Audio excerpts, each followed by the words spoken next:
In its short history, the museum, designed by IMPay, has become one of the icons of Doha.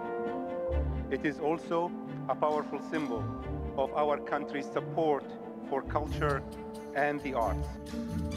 2 years ago, East Wing commissioned the German photographer Antje Hanebeck to pay homage to the building through a collection of images.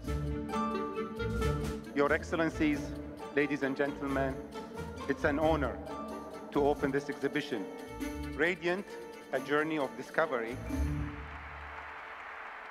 devoted to the 5th anniversary of this beautiful building.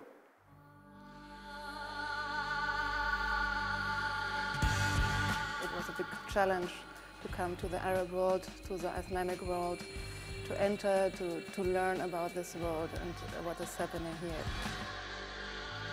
Of course, it's the Museum of IMPay, the masterpiece in architecture with these big dimensions. To dive into his thoughts, then to dive into this museum and its content, the collection and all the pieces which are here. There are many different aspects coming out of the project, so there's of course one point, the architecture, the three-dimensional aspect, the building geometry and so on. And then there's also this abstraction in images. We also wanted to include the abstraction. I'm trying to find new ways of interpretation, of viewing. It comes not only the fact that, you know, there's a light, there's a shadow, there's a reflection, there's an object, but it goes a little bit beyond how the eye sees, how we interpret it.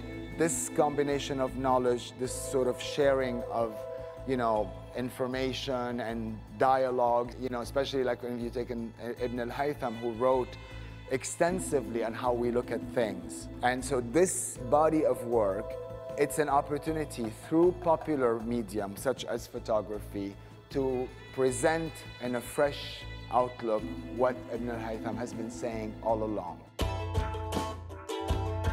I really like this exhibition. What I really like about it is that the old techniques with the photography, that you catch the light on the plates like in the old days, is reused again.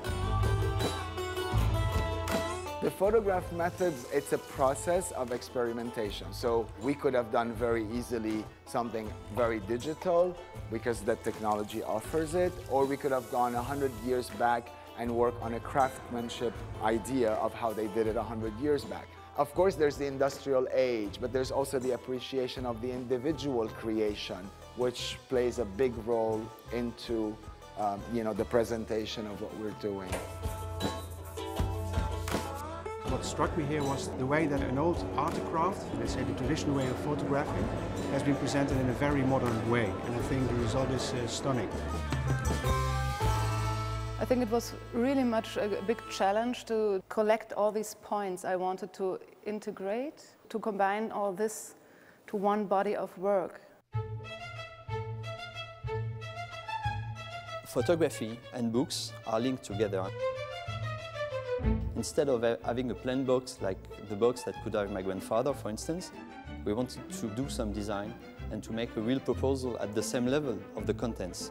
What inspired me was to create something linked to the museum. So we thought that it could be very interesting to have something in the middle between the work of Antje, which is quite dark and expressive and very strong and powerful, and to step a little bit beside of the work and try to do something not too close to the museum, but to have a shape that in a way is connected to the main building.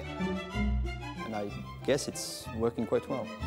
I think most importantly, it's the meeting of great minds, to be able to share ideas and learn from each other, and within that process create something. So that would be essentially the core part of that journey. It was really amazing to enter the building from the bottom to the top. I have been somehow in every corner, I think. And I mean, it was open. I had all freedom to work it out. And so I'm very lucky and very thankful that we are here now and that we also can show this first step and first results here in the museum. In this huge, heavy building that houses all this history of art, we have this capturing of the moment of a quiet, painterly feeling. And using a historic technique to capture that is so perfect to celebrate the 5th anniversary of the museum.